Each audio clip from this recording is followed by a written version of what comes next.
Good morning and good evening to everybody. So this lecture is going to be in two parts, and today's lecture will focus on Dr. Ambedkar's understanding of and critique of untouchability and caste. And I want to sort of pick up from where I left off last week, which is I spoke of how Dr. Ambedkar developed a new vocabulary to understand the caste system and untouchability. And one of the things that I pointed to was his understanding of caste as enclosed class. And class is to be understood in the sense of varna, or the divisions that were sanctified in ancient India, in northwestern India, and in the northern plains.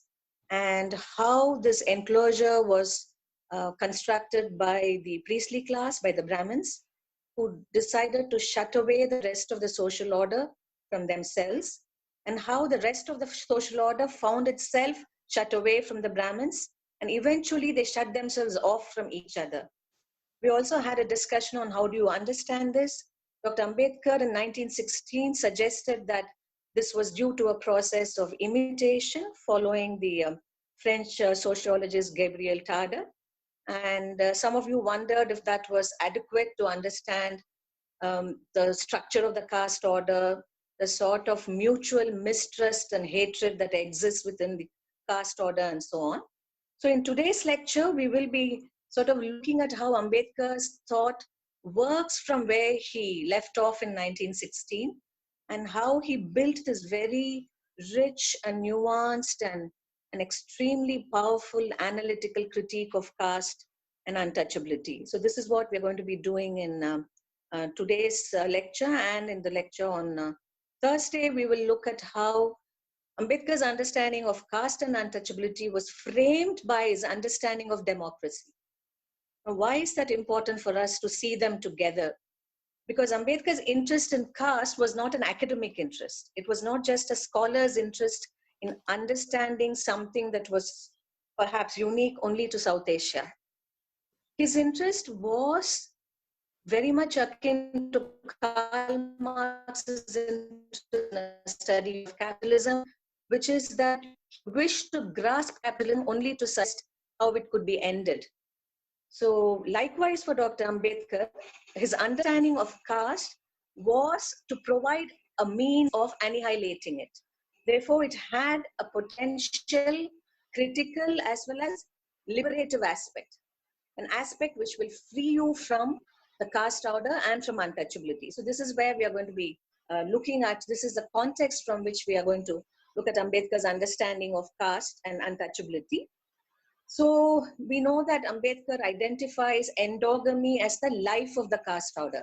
That is, marriage within one's own caste group is what sustains and reproduces the caste order. And this reproduction has been very important because precisely due to this logic, people are made to believe that caste is birth-based, forgetting that caste emerged in the course of history. This is something that, of course, those of you who have read The Triumph of Brahmanism, a reading from the last lecture, would sort of get a sense of how Ambedkar understands this history. So caste is a historical construction, but caste is made to seem birth-based. So this is where Ambedkar leaves us with his critique of caste and caste in India. And he builds on it for more or less the rest of his life. The next 40 years of his life, he keeps coming back to make sense of the caste system, to annihilate it. So what I want to do today is to look at a group of texts which were written over a period of time. The earliest in your reading list is, of course, texts that emerged from the Mahat Satyagraha, which most of us know was a struggle to access rights to water from a public tank in Mahad in Western Maharashtra. And as Ambedkar made clear, this had nothing to do with wanting to drink water from that tank, but everything to do with asserting one's humanity. And in the course of the Mahat Satyagraha, Ambedkar made some extremely important speeches to a largely Dalit audience. And these speeches contain the kernel of his critique of caste as well as his upholding of democracy. So these are very important speeches. They are available in the collected volumes. Recently, they are also part of a very important book by Dr. Anand called Mahad. So those of you who have read both these texts will know why Mahad speeches are important. The next cluster of speeches that I have added to your reading list is, of course, the very famous, and most of you have probably already read it, The Annihilation of Caste, which is written in the 1930s. Mahad is in the 1920s. And I've also added selections from Dr. Ambedkar's writings on untouchability, which exist in 3 volumes, 3 sets of essays on untouchability, social, political, and religious, and a very important long essay called Untouchability or the Children of India's Ghettos. So this set of texts contain the core of Ambedkar's analytical critique of caste. So these are the texts that I will be referencing in today's talk. So let's sort of start with, how does caste look for somebody who's positioned in this whole system as both connected to the caste order but also placed outside of it? Well, that is the situation of the so-called untouchables. And I will use the word untouchables in exactly the sense that Baba Sahib uses it in his essays, to call attention to a horrific practice. So how does it look to the untouchable? How does the caste system appear to the untouchable? And Dr. Ambedkar's most powerful and poignant formulation of the caste order in relationship to the untouchable is to be found in the submission he made to the Southborough Commission, which was a reform attempt by the British government to include Indians in the colonial government system. And while discussing the need for untouchables to have their own representation in government, Ambedkar speaks of their interests, and he says these interests are unlike the interests of any other group of people in India because they are the greatest, simply because the untouchable has his or her own persona confiscated. He uses the word confiscation. Their persona, their personhood has been stolen from them. It's been taken from them by force, by cunning, by guile. And that is a very powerful explanation of how the caste system positions the untouchable, by robbing the untouchable of his or her own persona, her very sense of being. So this is a very important, powerful statement of the untouchable situation in relationship to the caste order. Then Ambedkar goes on to, in this submission, as well as in his various depositions before the colonial government and his writings in his newspapers, Mukh Nayak in 1920 and Bahishkarit Bharat in 1928 and 29, he goes on to further refine the understanding of untouchability and the situation of the untouchable, and he compares it to that of a slave. And he draws on very interesting accounts of slavery as it came to emerge in the 16th century onwards after the slave trade began. And he says, who is a slave? A slave is a person whose purposes of life are given to him or her from outside. In other words, the slave cannot define his or her own terms of existence. The slave is not a sovereign person. She or he is not a self-sovereign person and has to take the purposes of his or her existence from something or someone or a structure from outside. So in this sense, for Ambedkar, the untouchable is also a slave. But interestingly enough, while he sort of retains the sense of slavery and untouchability as something that is comparable, he is not entirely satisfied by calling the untouchable a slave. Because he goes on to say, in the 1930s especially, that perhaps untouchability is like slavery. Perhaps the untouchable situation may be compared to that of a slave, but it's not quite the same thing. And why does he say that? Because slavery as we knew it, say, in ancient times, as it existed in Greece and Rome, has disappeared. A form of agrarian slavery, what he calls villeinage, as it existed in the medieval period, has disappeared. Slavery as it existed in the 19th century in the United States of America, it does not exist in quite the same way in the early 20th century. But untouchability continues to exist. So we need another mode of understanding untouchability. And this is something that Ambedkar sort of returns to in his writings in the 1940s. These are the writings on untouchability, and especially in the set of essays called Untouchability and the Untouchable of the Children of India's Ghettos. He wonders, why is untouchability different from slavery and different from, say, even the situation of the Jewish people under Nazism. He uses the word ghettos in exactly the way the word ghetto is used in writing about the situation of the Jewish people in Europe under Nazism. And he speaks of how, unlike Roman slavery, where the slave could buy his or own freedom, and the slave was not only fed but educated by his or her masters, the Indian untouchable is not even kept at a level of optimal human existence under the caste system. And Ambedkar would go on to famously define the situation of the untouchable in an extremely powerful recall of a quote from an Orthodox Brahmin called Ainpure Shastri, who talks of the untouchable in relationship of the caste order in terms of the relationship of the shoe to the foot. I think I referred to this in my first lecture. The foot needs the shoe, but it can kick off the shoe at any point in time. So that is the situation of the untouchable.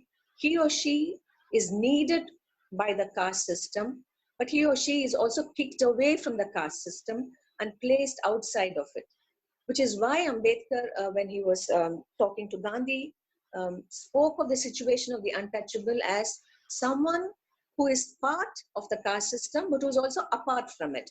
So in this sense, the untouchable situation is not like that of the Roman slave.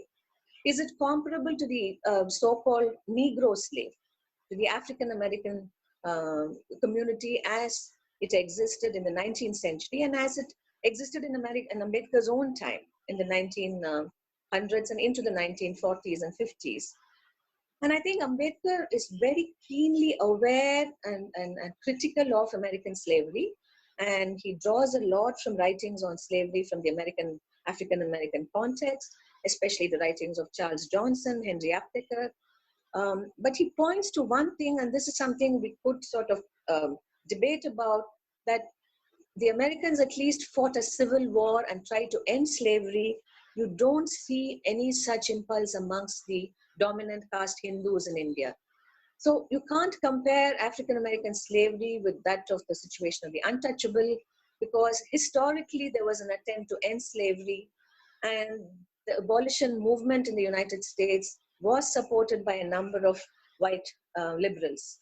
I'm sure that this is something Americans would like to debate about, but I think Ambedkar uses it to point to the lack of conscience on the part of dominant caste people, except for a handful of reformers. So therefore, he doesn't think that untouchability is comparable to African-American slavery either. As for the Jewish people, he argues that there has been a historical tendency on the part of the Jewish people to consider themselves the promised people, the people of a promised land, but the untouchables have no such luxury. They cannot consider themselves as such. They've been considered and stigmatized as untouchables. But importantly enough, Ambedkar did compare the situation of untouchables to the situation of the Jewish people, and he often spoke very movingly of the need for the untouchables to lead themselves out into freedom, just like how Moses led the Jewish people into freedom and exited from slavery in Egypt. He did make this connection in his writings. So it's a very interesting way in which he positions the situation of the untouchable by rendering it comparable to world historical experiences of unfreedom, of servitude. And this, I think, is an important factor. And if you recall what I said in my first lecture, this is also something that Mahatma Phule does when he compares the situation of India's Shudras, Ati-Shudras, to the Aboriginals in Australia, to the Native Americans in the United States and Canada, and to the so-called Negro slaves in the United States. So there is a way in which the anti-caste tradition constructs the untouchable as a universal subject of history. And I think This is very, very important because one of the things that Ambedkar had to deal with in his own lifetime were arguments which said that untouchability is very much like what exists elsewhere, so why are we making such a fuss? Just like how those things have disappeared, untouchability will disappear from India. Ambedkar's point was, yes, it's comparable to what exists outside, but it hasn't disappeared. So therefore, we need to understand it on its own terms. But on the other hand, he also wanted to make a case for the untouchable as a world historical subject, as a subject of universal history, so that the conditions of abolition can also then be viewed as universal. Now, what do I mean by that? By that, I mean that Ambedkar wants us to see that the freedom the untouchable seeks, the liberation that the untouchable wants, is not just liberation for the untouchable from a very ugly system, but liberation for all those who are implicated in that system. So in that sense, just like the proletariat, which has nothing to lose but its chains, the untouchable as a subject of world universe context, but he is referencing world history. And I think these connections are very important for us to keep in mind as we look at Ambedkar's definitions of untouchability. Next, he comes to an understanding of why has this system survived, and we did look at some of that in the last lecture. But more specifically in terms of untouchability, Ambedkar has plenty to sort of point to. One is he starts with the name assigned to the untouchables, the name of the caste in different parts of India. And he says it's a name that makes the untouchable very clearly different from the rest of the communities that are part of the caste order. In fact, he goes on to say the name itself stinks. The name itself is ugly. And it is because of this that the untouchables sometimes try to change their name. They call themselves Ravidasis, they call themselves Kabir Panthis, but he says, this is really like what you find in botany, how plants seek to protect themselves. And he uses the botanical term protective discoloration. It's a brilliant sort of use of a botanical term. And he says untouchable people who try to sort of reconstruct their identities by giving themselves a different name indulge in what is called protective discoloration. And this is again a very powerful term, and he says, who can blame them, because the name itself is the problem, because the name is what differentiates you from the rest of the world. The name is what you're born into. The name is what announces your presence to the world. And the name is how you announce yourself. And in a very powerful essay in Muknayak, he says, an announcement of oneself using a name such as what is assigned to the untouchable is an announcement of inequality. So to sort of announce oneself as an untouchable is to announce oneself as unequal. So he says it is the name that must be spawned. And if you think of the reasons why he sort of lists, they're quite powerful. And therefore his anger, even with names that are meant ostensibly to make the untouchables appear welcome in the human context. Say, for example, Gandhi's use of the term Harijan. And for the untouchable, that was an equally problematic term because it infantilizes the untouchable. Because what does the term Harijan mean? It means children of God. As far as Ambedkar is concerned, we are not children of anyone. We are full sovereign human beings who must be respected for our sovereignty, who must be granted liberty, equality, and fraternity. And we do not want to be infantilized. So he objected to the use of the term Harijan as well, and to many other terms. And in 1929 and 1930, the Bahishkarat Hitkarani Sabha, which he founded for the abolition of untouchability, in fact, makes a proposition, makes a sort of demand that untouchables be called not even the depressed classes. He wants untouchables to be called as Protestants, as Protestant Hindus, and he suggests a list of various names by which they could be called. Later on, of course, he settles for the term scheduled caste because that's a very neutral term. In any case, we also spoke of how do we understand the use of the term Dalit. So you can see that this is a continuing argument from within the anti-caste tradition. Ambedkar speaks a lot about why a name is important. Secondly, he speaks of the untouchable situation in terms of economic dependency. And here he calls our attention to two things. One is that the untouchable labors. He or she labors for the well-being of the rest of caste society. Labors in the fields, labors at various tasks, is assigned to do household tasks in the houses of the dominant caste. But the untouchable is never allowed to realize the value of his or her labor. In fact, anything the untouchable does stigmatizes the untouchable. So the untouchable is seen as performing stigmatized labor. And this is his argument with Gandhi. The problem is not with cleaning. The problem is not with sanitary labor, but the fact that whoever deemed untouchable, but in a Dalit does sanitary labor, the labor itself becomes stigmatized. So it's a very complex connection between the stigmatized body of the untouchable laborer and the task which that laborer is forced to perform, which is imposed on her or him, which also becomes stigmatized. Therefore, labor for the untouchable does not realize value. Instead, it bears stigma. It reproduces stigma, which is why Ambedkar would often say, keep away from those tasks. Don't agree to skin dead cattle. Don't perform tasks that you're imposed, that are you're sort of coerced to do, like beating the drum at a funeral. Give up those tasks. Don't do any of them. And further, he goes on to say, these tasks render the untouchable dependent on the touchable caste. They have to perform these tasks to continue to live. And if they don't perform these tasks, when untouchables protest, then touchable society sort of boycotts them socially. So he talks of the power of social boycott and how that hits at the economic prospects of untouchable lives. And this is something that is again and again recorded in accounts of untouchables. It's recorded in accounts of the struggles that untouchable agricultural workers have waged, where often they find that people are brought in from outside when they go on strike or when they refuse to work. So Ambedkar talks of labor in a very particular way and how that continues to keep untouchability in place. And the third thing is, of course, the stigma that's imposed on untouchables, stigmatizing the untouchables' presence. And this, we know, Ambedkar connects with the attitude of the touchable to the untouchable. And why is this attitude there? How is it sustained? And Ambedkar uses the word habit here. And he uses the word custom. And I think this again is a very powerful use of the word habit and custom. Ambedkar doesn't use it in the ordinary sense of these terms. I mean, we all use the word habit saying, I'm in the habit of going to the shop every morning at 7 o'clock. He doesn't use it in that simple sense, but he uses it in the sense that sociologists use it.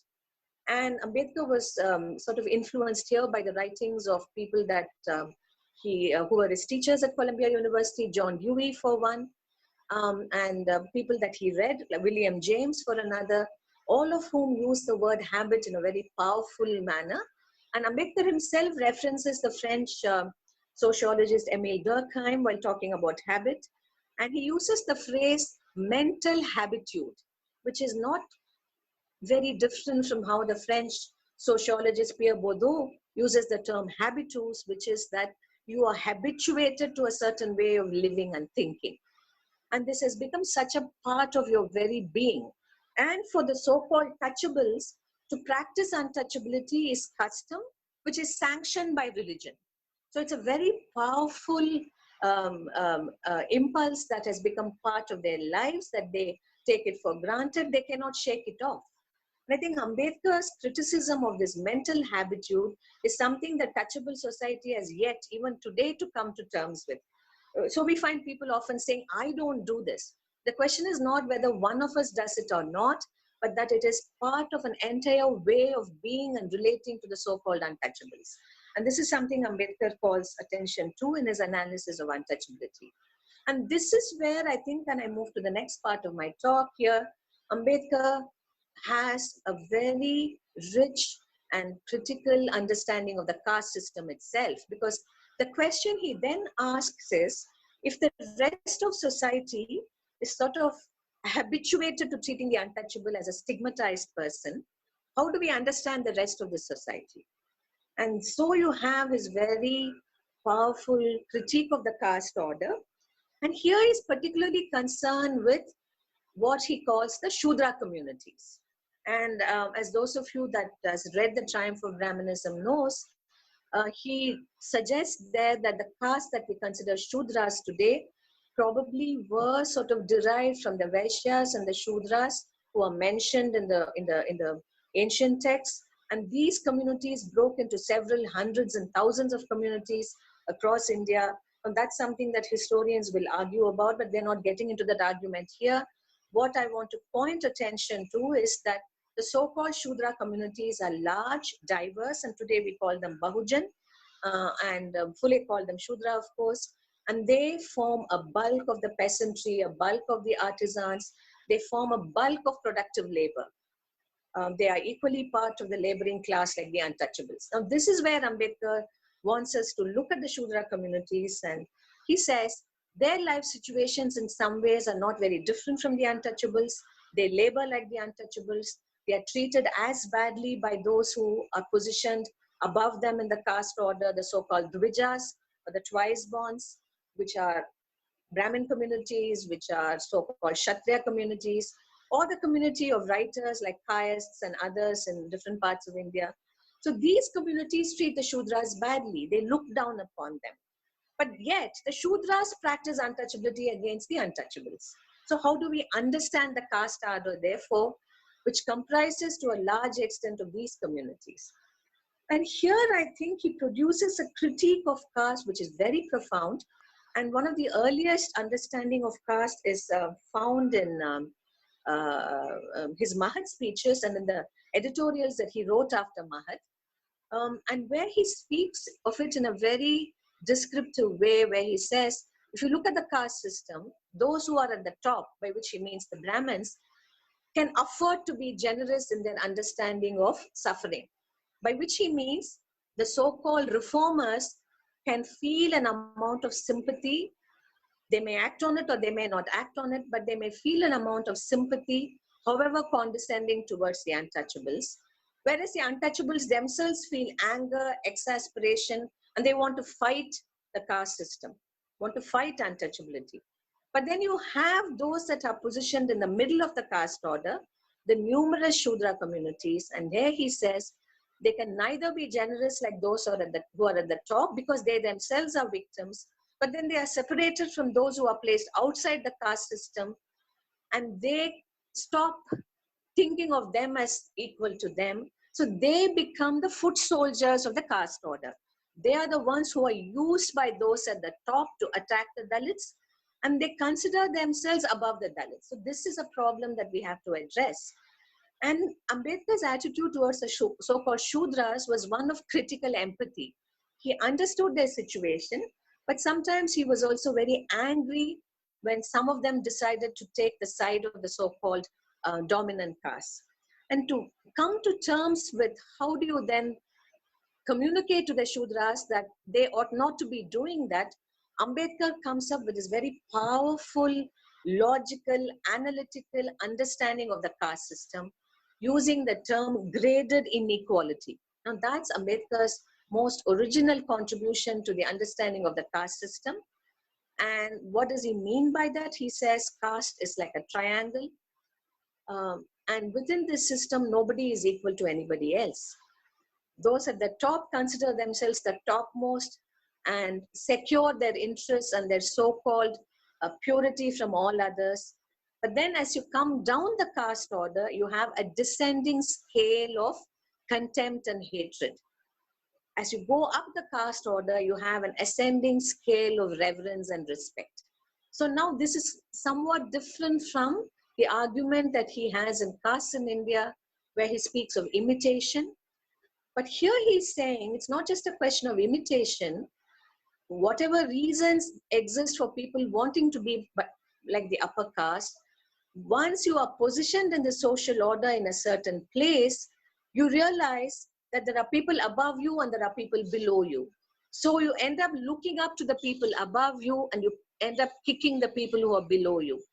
So basically what Ambedkar wants us to understand is that equality is not possible within this caste system. In fact, it is founded on the principle of graded inequality. And therefore, what's important for us to understand is that if you need to exit from the caste order, you need to kick it. You need to get out of it. And why was that important for him? Because there were attempts, including by Mahatma Gandhi, particularly by the Arya Samaj, of explaining the caste system in terms of the Varna system as it existed in ancient India, and saying that Varnashrama Dharma does not mean disrespect towards different Varnas. It means that the four Varnas can exist together in a complementary, dependent manner. This is, of course, Gandhi's argument.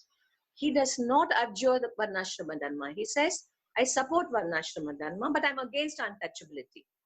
Untouchability has no sanction in the scripture, but Varnashrama Dharma is part of our heritage. Our systems of thought endorse it. Bhagavad Gita endorses it. This is something the Arya Samaj says, Gandhi says. Some other Hindu reformers also end up saying it. So Ambedkar's point is, you can't understand, even if you wish to understand the Varna system as something that exists today, which he does not agree with. But basically, you have to understand there is no complementarity, there is no equality, there is only graded inequality.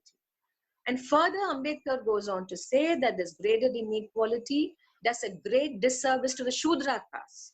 The Shudra caste have to understand that as long as they stay within this system, they will continue to be degraded, continue to be reviled, hated. And Ambedkar's book, Who Were the Shudras, is a historical account of why the Shudras came to be degraded, right? So basically, Ambedkar's understanding of the caste order in terms of the logic of graded inequality is meant to communicate to the Shudra caste particularly, and to everybody else, of course, that this system of graded inequality is constitutively wrong, evil, amoral, and there is no other way you can deal with it except that you exit from it. You cannot come to terms with it in any fashion. There is nothing redemptive about it. And this, of course, is the the essence of his essay, The Annihilation of Caste. I'm not going to go into it in great detail because hopefully many of you are familiar with it. And if you're not, I would request you to go and read it right away, because it comprises the most compressed set of arguments that Ambedkar uses in different places in his critique of the caste system. But having said that, Ambedkar goes on to further refine our understanding of caste, especially in terms of the relationship between those who are placed within the caste order and those who are placed outside of it. And this is where his essay, The Philosophy of Hinduism, is very important. It's important in two ways, because he points to how the Hindu system sanctifies the caste order. He says other religions consecrate nature. So you have nature worship. You worship trees, you worship animals, you worship the wind, you worship water. But nowhere do you worship a principle. And that is what Hinduism does. It worships the principle of inequality.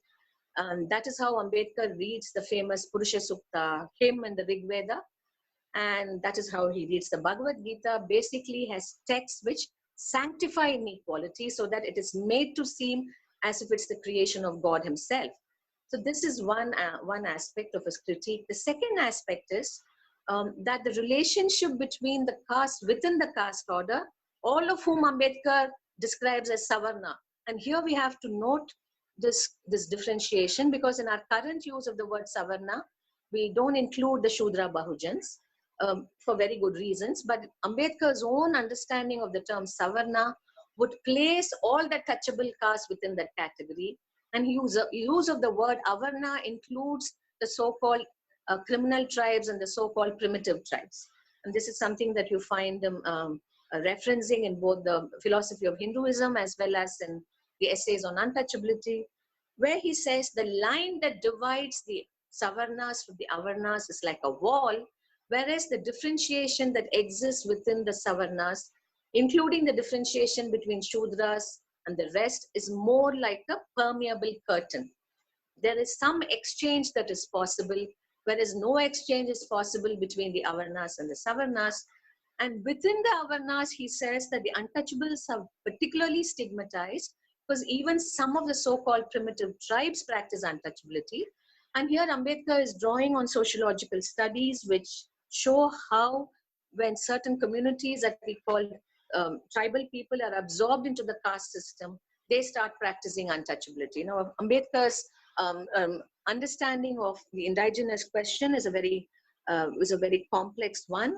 He follows the modernist logic of considering them primitive, but he also says that Hindu society has done nothing to bring them in contact with what is understood as civilization, and therefore they continue to be degraded. It's a position we can argue with, and we will come back to it when we look at class later on.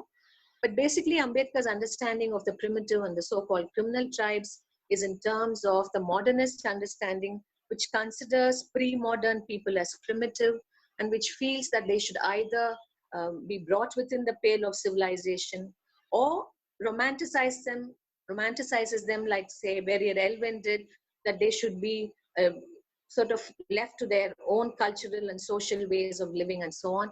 But I think right from the early modern period, intellectuals and leaders from amongst the so-called tribal communities or the Adivasis have had a very complex and rich sense of their own position within the civilizational complex of the Indian subcontinent, and that's something we need to take up separately. But in as far as the caste system is concerned, in as far as communities which are tribal communities which are absorbed within the caste system is concerned, Ambedkar places them within the Avarna scheme but says that they also sometimes practice untouchability. Therefore, the untouchable situation remains very unique. And it is this stigma that he wishes to challenge, and this stigma that cannot be challenged only by either fighting untouchability or only fighting caste. Both have to be fought in unison, and you cannot fight the one without fighting the other. And this is something that I think is a very powerful indictment. And this brings me to the last section. So who are you fighting and what are you fighting? And I think one of the most amazing things that Ambedkar does is the way he frames the oppressor, the caste Hindu, the dominant caste, the Brahmin. And I will, of course, look at Ambedkar's understanding of Brahmins and Brahmanism in my talk on Brahmanism and nationalism. But basically, Ambedkar references the Brahmins in very different ways, in different texts, except that the unity to these descriptions is that they have been an exclusive community, they have refused to practice equality, and they have very importantly contributed to the reproduction of the caste order and untouchability through their role as intellectuals. And Ambedkar, of course, refuses to dignify their position in the Hindu caste order as intellectuals. He says they may be an educated class, but they're not intellectuals. In any case, I will come back to that later in this lecture series. But I think what he wants us to notice about oppression is that this system that has been created is so ugly, is so horrific, it's unproductive, it's economically ineffective because it wastes human capacities, it permanently alienates the caste worker. There's nothing redemptive about it, but you still hold on to it. So what sort of a human being are you? So as he says in the essays on untouchability, untouchability is not the untouchables problem, it's the caste Hindus problem. So therefore, the caste order itself is created by the caste Hindus, by the Brahmins and the so-called other dominant caste. And therefore, you need to turn the critical searchlight on them, on just how ugly their worldview is, on how cruel it is, on how horrific it is, and how they have kept it alive again and again and again. And in turning the searchlight onto the oppressor, Ambedkar wants us to think through the systems of oppression. And here, of course, the systems of oppression are never this or that. You have a religious system that sanctifies untouchability and the caste order. You have a social system based on custom and habit, which translates into extremely cruel social relationships. And here we must remember what Ambedkar constantly warns us about, which is that caste is never in the singular, castes are always in the plural. When we speak of graded inequality, we are speaking of a relationship. So when we talk of the social nature of the system, we are talking about the extremely unequal, cruel, non-humane relationships that the caste system reproduces. So you're talking about a social system, and you're talking about an economic system where no one can actually access a profession or follow a labor that one wishes to. One is always positioned in a certain way in the caste system that you can only labor at this and not at that. And while some professions might have opened up, still you experience limitations at the very beginning, at the point of access. So therefore, caste still plays a very important role in shaping access, and it breeds economic servitude, it breeds agrarian servitude, it breeds industrial servitude. So these are the three systems of oppression you need to look at. And Ambedkar's quarrel with the socialists and the communists, which is of course very central to his arguments in Annihilation of Caste, which we shall look at in detail later, is that they don't seem to understand that the system of caste oppression will not disappear when economic justice comes or when socialism dawns. You have to take on the religious and social aspects of oppression and exploitation as well, which is why he says very famously, caste is a notion, caste is a attitude, caste is habit, caste is belief, caste is structure, caste is all of these things, and caste is a monster that constantly crosses your path. So therefore, I think his critique of the oppressor and the oppressive system is very unique in the way it brings different facets of this oppression together. And in his own lifetime, he tried to work at each of these different facets. In sometimes he could connect them, sometimes he could not connect them because of the nature of this oppression itself. Because while you are talking of economic oppression, you can unite the so-called Bahujans and Dalits, as he does when he fights the hated court system of tenancy in Western Maharashtra. But then you find that Shudra peasants, while they stand with the Dalits in fighting against the system of revenue exploitation, do not want to practice social equality with them.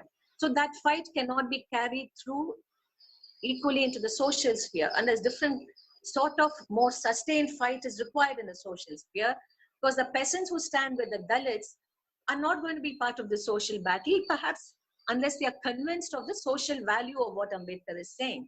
So therefore, this fight is not something that can be carried on at the same momentum in the same manner all the time. And it requires a constant vigilance and struggle in all three realms, the economic, the social, and the religious. And this is something that Ambedkar therefore sees as a civilizational fight, which is why later on he would want to rethink the civilizational basis of existence itself and ask if we can be another kind of civilization. Why should we be part of the so-called Hindu civilization? That's something, of course, that he will come to later. But I want to end this by saying that Ambedkar's creation of a new vocabulary of caste, starting from the way he positions caste as enclosed class, caste as graded inequality, caste as something that is sustained by protective discoloration, caste as something that is consecrated inequality, and of untouchability that is a sort of produced on account of the caste Hindu's attitude, untouchability as something that differentiates the so-called untouchable from even others who are part of the Avarna community, untouchability as something that is stigma, untouchability as something that is to do with social boycott. So he gives us an entire plethora of terms and arguments by which to grasp the caste system and to annihilate it. And I think this is something that sociologists, anthropologists within Indian academia and elsewhere are only now coming to terms with. And I think the importance of this, and I'm ending with this, is that this is something that has consequences. Ambedkar's critique of caste and untouchability is consequential because if you start working with these terms, you end up with a sense of caste as a horrific historic system of inequality along with untouchability, which cannot be understood in any other way but as part of a caste annihilation project. So to understand caste in this manner, to understand untouchability in this manner, is to want to annihilate. Thank you. Time for questions.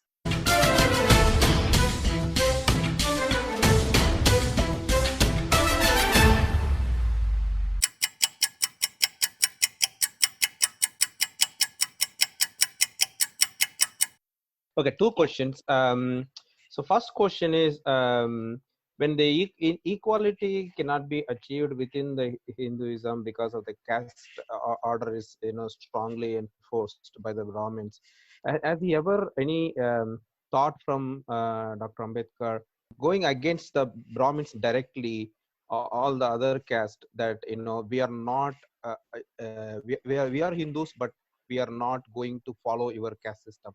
Like that, is there any thought that came up from Dr. Ambedkar or from any other caste that the Brahmins are too much, aggressive on the other castes. Was there any thought or idea from anybody during that time ever registered? That is first question. Second question is, as Dr. Ambedkar ever mentioned about the gods which are taken from the Buddhism, but later on, converted as a Hindu gods in a different period of time. Has Ambedkar ever touched or mentioned about that? These are the two Yeah. questions. Yeah, I'll take the second question first. Ambedkar does mention that the god Vithoba at Pandharpur was originally a Buddhist deity. And in fact, there is reason to believe that he wanted to sort of study several folk practices of religion and examine their connection to Buddhism. And Professor Lakshmi Narasu, whose book, The Essence of Buddhism, Ambedkar knew very well, Professor Lakshmi Narasu actually does speak of Vithoba as possibly being a Buddhist deity, and Ambedkar was aware of this fact. But he didn't have time to systematically to work with this set of ideas. To your first question, it's a very interesting question because one of the things that you find Ambedkar attempting to do through the 1920s is to see if untouchability can be sort of abolished, the caste system can be completely dismantled while staying within what may be broadly called Hinduism.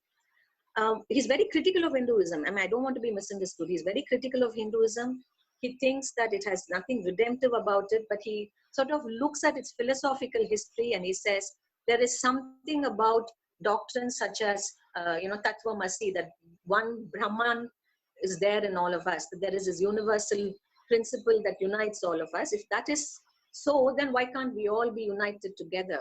And that is something that he sort of retains in his critique, while he goes on to demolish the rest of the Hindu system of beliefs and customs and so on. He tries to sort of construct a kind of wide philosophical basis using which one could sort of then counter Brahminical interpretation of scripture, Brahminical distaste for reform, the orthodoxy that is sort of refusing to consider the untouchable as an equal and so on. But having said that, at the same time, he's also saying, but there's no way that one can find anything useful in this. One has to convert. In fact, the call to conversion comes as early as 1927. At Mahad, he says, why can't I now sort of declare that henceforth untouchables will convert to Islam? So his relationship to Hinduism till 1930 is a very angry and contradictory one. And he tries to sort of work as much as he can within what he thinks is a philosophical Hindu worldview, but he realizes that nothing much is going to come out of it, and he abandons that point of view. Of course, in the southern parts of India, as you know, both Ayotitas and Periyar to an extent considered the Brahmins as outsiders, as interlopers, who brought with them this extremely ugly social system. And Ayotitas, of course, gestures towards a broad sort of Buddhist unity into which we could all come together, and he does sort of speak of a broad Dravidian identity and so on. Periyar has a more ambiguous relationship to Dravidianism, and of course he was a non-believer and an atheist, so he did not really think that there was something within what is understood as Hinduism that would bring everybody together in an equal footing and challenge the Brahmins. So that's how I would understand your question. Thank you.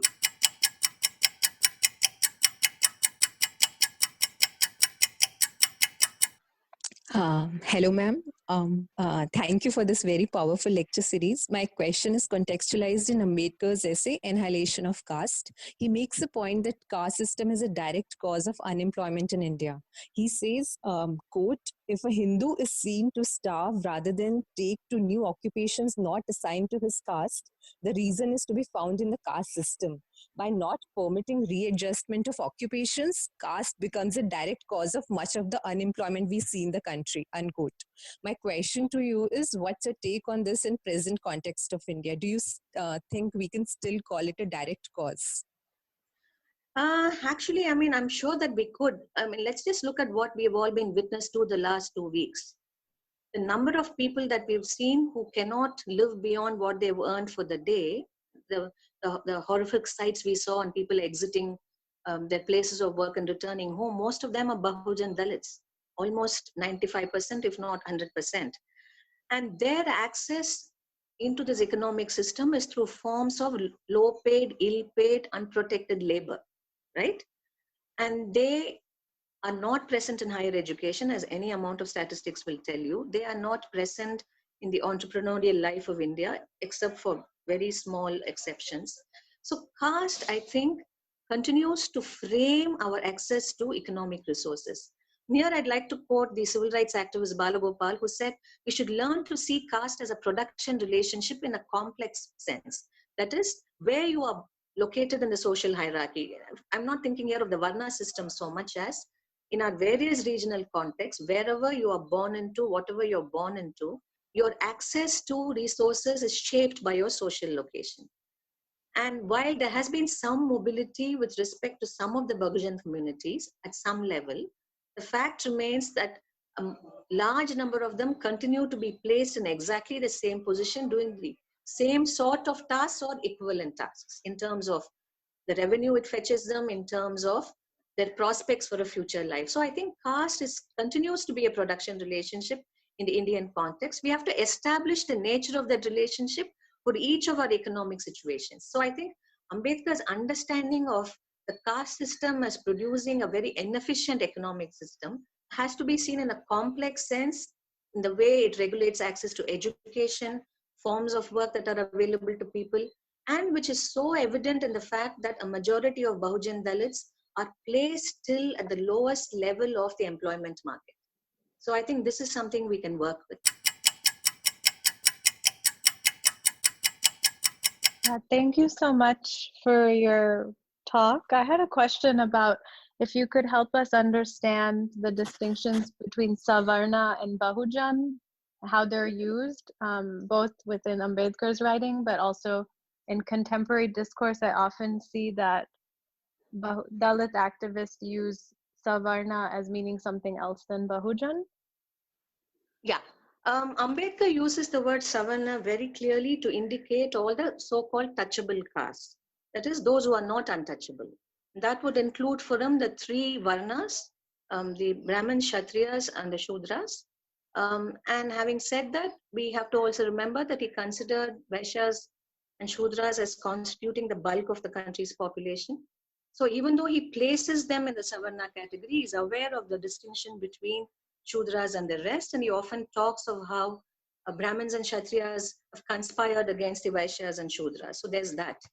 But he uses the term Savarna to include the Shudras because they are not from the touchable, they're not untouchable.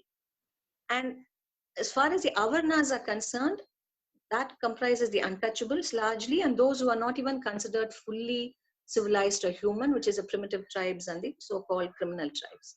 This is how he describes the Avarna-Savarna differentiation.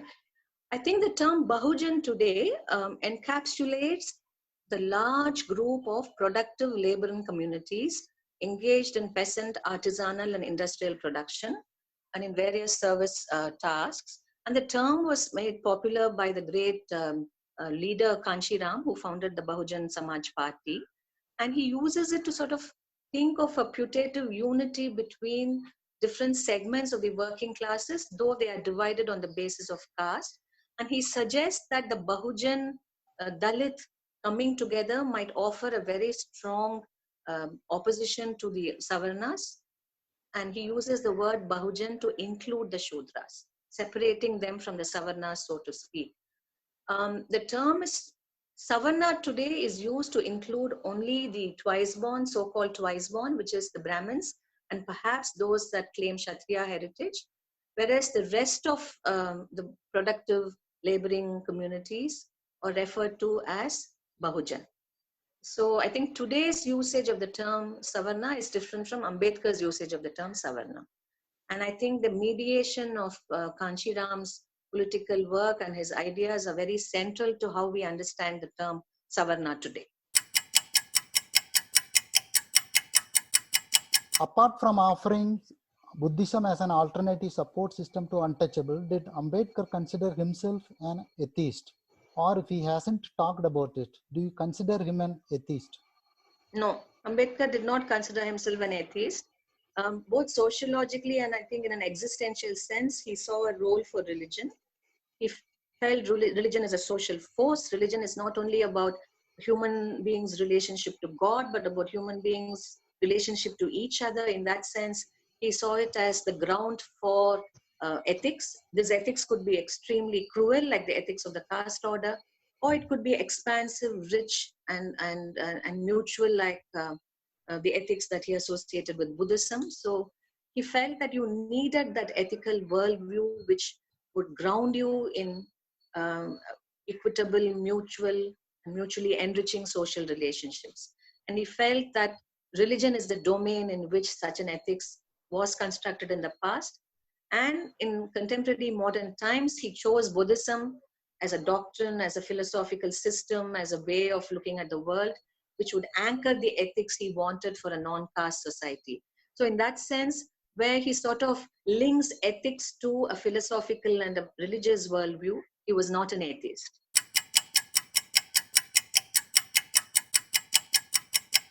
What intrigues me is that while the ideology of untouchability is so rampant, how do the Savarna castes access the bodies of Dalit women?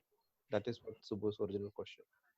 Yeah, well, that is something that is linked. If you were to give an Ambedkarite answer to it from within the world of Ambedkar's thought system, it is that the labor that the untouchable, so-called untouchable, is expected to perform is something that productive caste society needs. And as a way of affirming the power of the dominant caste over the laboring bodies of Dalits, sexual oppression and sexual exploitation becomes a very powerful visceral expression of that authority and power. And link this to what we spoke of in my previous lecture, which is about the degrading of intimate relationships in the caste order. And this sexual exploitation of Dalit women is part of that degrading. And that degrading has to be connected to the general degrading of non-Dvija women in the caste system. Thank you so much, ma'am, for this beautiful lecture. So I have a question. The question is that why should we use the identity Dalit?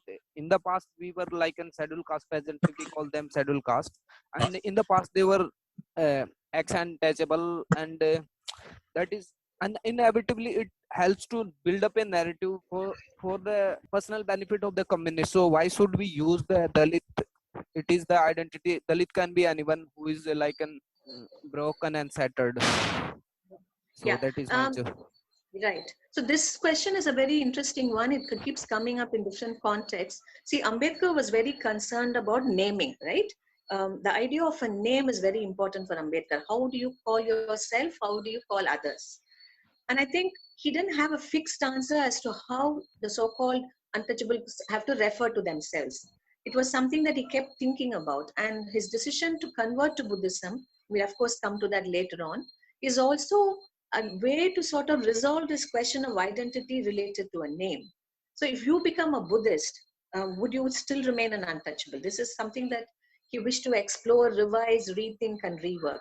So I think the term Dalit is part of this long history of Dalits fighting to give themselves names that do not communicate stigma, hatred, and violence.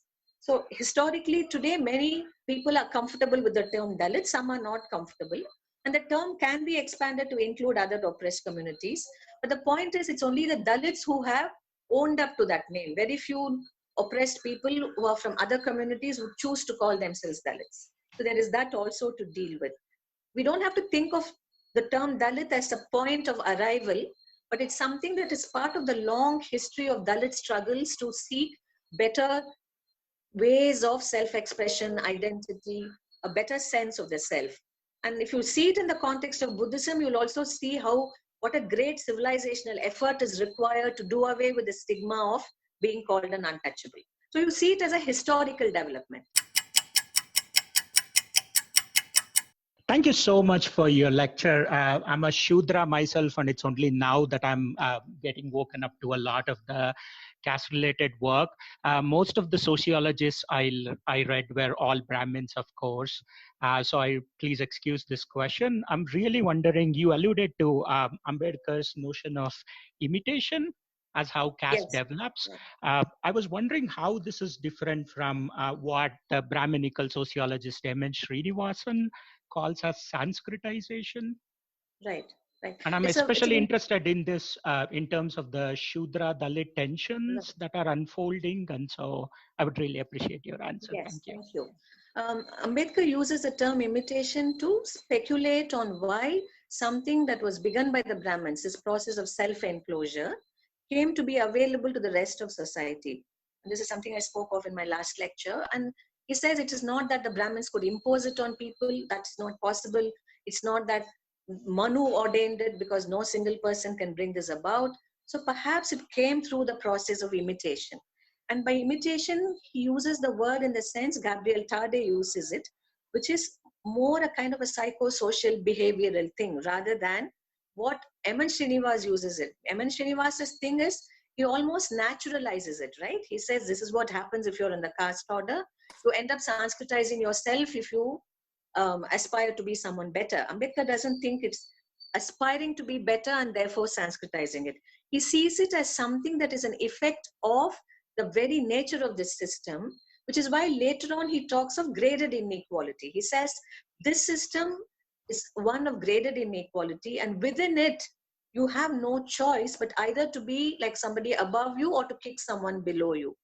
So therefore, for him, imitation, as he understood it earlier on, becomes a function of a untenable, unequal, and cruel social system, not to therefore naturalize imitation, but to exit from this process of being made complicit with graded inequality. So his use of the term imitation can be termed descriptive, critical, but when it comes to using the term graded inequality, he's become analytical and critical.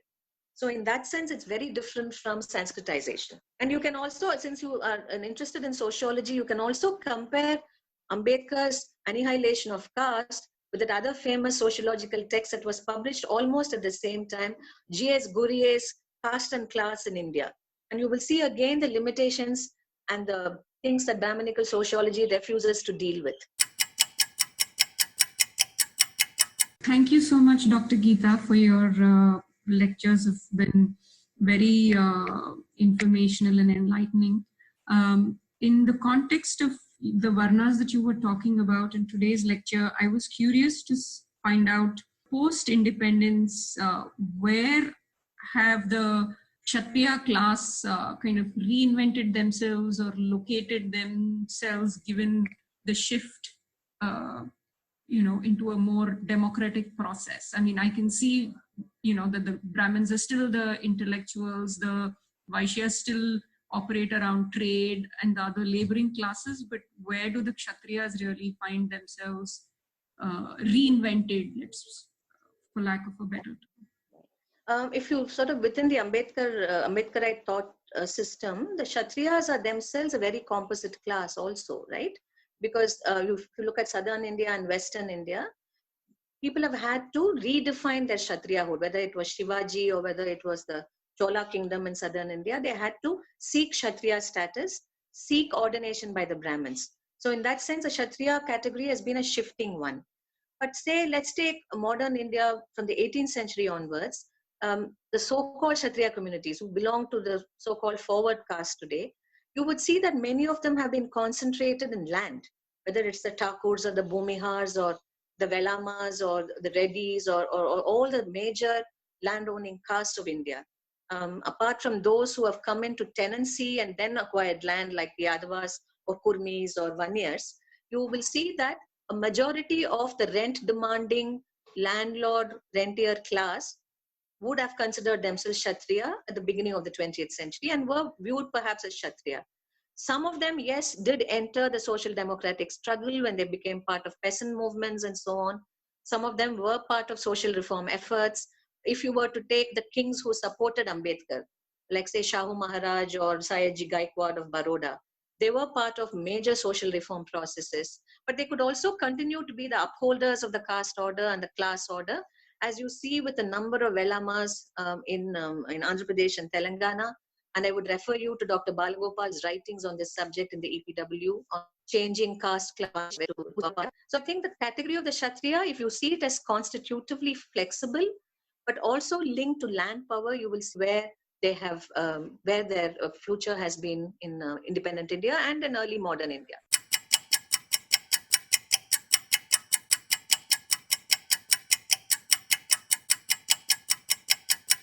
Thanks, Dr. Geetha ma'am. Yes. Thanks for your time.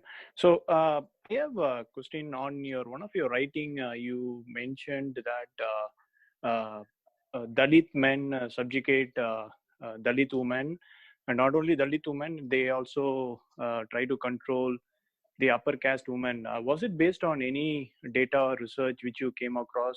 Can you just give a explanation on that? And also, I can correlate to what PMK and other the dominant caste does politics in Tamil Nadu, right?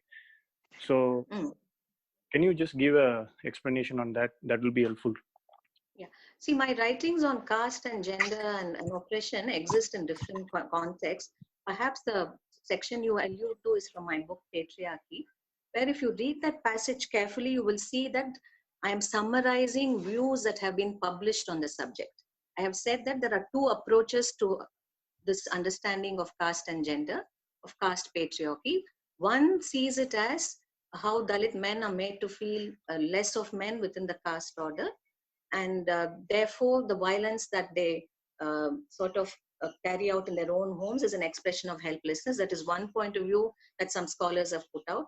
The second is something that builds on that and says that it also extends the kind of relation to the kind of relationship that sometimes comes to be between Dalit men and caste Hindu women. Now these are summaries of points of view published by various people, and I quote one such study in that same chapter. You might want to read it. It's chapter 3 in my book on patriarchy. And these are all studies. And now, as to what my own research is, I haven't done enough research on the subject. I merely summarized existing views on caste and Brahminical patriarchy in that section. My own understanding is that it's a very complex system where, as you look at what is happening around you, whether in, as you say, in Tamil Nadu, in northern Tamil Nadu or elsewhere, you will see that there is a process by which the most oppressed are also seen as the most non-human. Therefore, their attempts to claim equality, especially in the sphere of affection, love, and marriage, is sort of countered by great violence.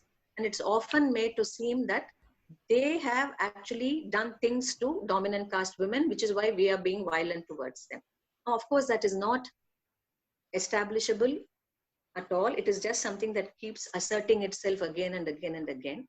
So we have to learn to see it as a way of defending the caste system and of punishing Dalit men who dare to fall in love with non-Dalit women. So that's how I understand this whole thing. And as for domestic violence, across castes, across religions, across communities, it's a reality. And I have worked for over 10 years with the victims of domestic violence to know that it is not always traceable to one's caste or religious location, that there is something that has been endorsed as available to all men, that is that they can subjugate women. And many people think through this and stop themselves from doing it, but a lot of them also use violence as a means to deal with tensions at home. So in that sense, there is violence in Dalit families also, as there is in other families. So this is how I understand the whole question of caste, violence, and gender.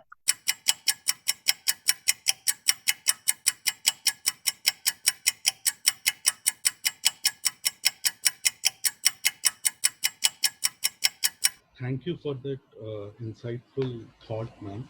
So my question is respect to Ambedkar's critique of socialists and communists in his work, Annihilation of Caste. So, That's right. so the framing of the economic question by the communists obviously came in contention with the Dalit movement led by Ambedkar.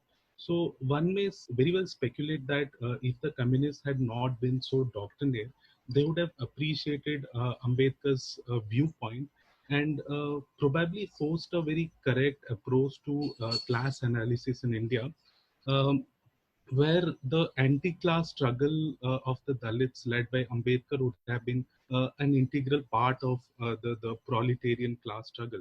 So my question is how this dichotomy of caste and class struggles going different ways have affected any real change in India? Thank you. It's a very long and complex thing that we need to think through carefully. I will look at it again when we do my lectures on labor and economics.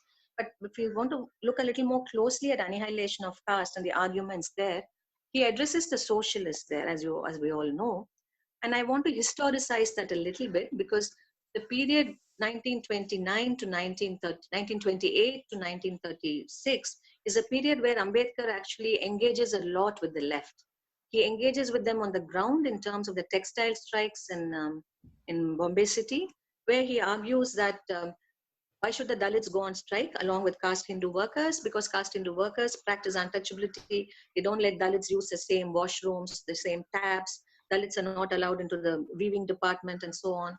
So if you don't have a unified working class consciousness, why should Dalits risk life and limb for a struggle that means nothing to them beyond a certain point? So he has his running argument with the left, especially with the Gini Kamgar Union, which is a left trade union and so on. So that's an experience that he takes very seriously. And he says that there is no proletariat which is free from caste. So the struggle to create a proletariat might also be a struggle against caste. So he's very coming from the ground at that point. Then at another level, he's also reading a lot. Happening is that there's a move towards the left on the part of the Congress party, especially in the person of Jawaharlal Nehru, who is sort of part of the League Against Imperialism. And there's this whole thing of developing a socialist rump within the Congress, which becomes the Congress Socialist Party in 1934.